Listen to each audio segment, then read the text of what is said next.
ভারতের মধ্যে আমার জাতীয় পতাকা লাল সবুজের পতাকা পুড়িয়েছে, তারও তো বিচার হয় নাই।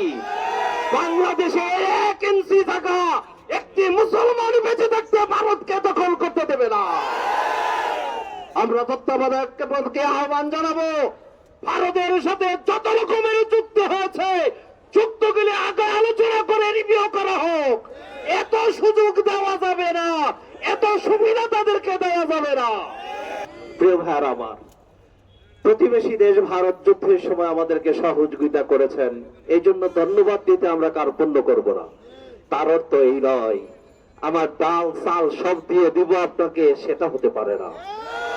প্রিয় ভাইরা আমার, বাংলাদেশের এই স্বাধীনতার 54 বছরে এসেও এখন মুক্তিযুদ্ধ তৈরি হয়েছে।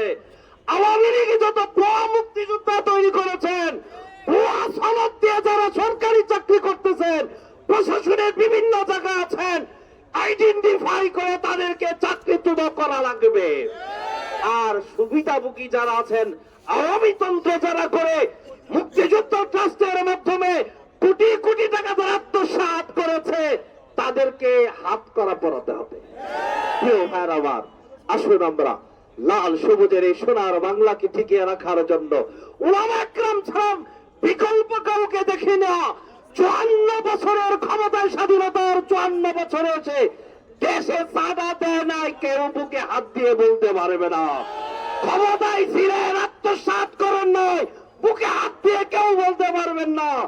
এবং এই দেশে উলামা একরামের একমাত্র সেকেন্ড হোম কোথাও কারো নাই।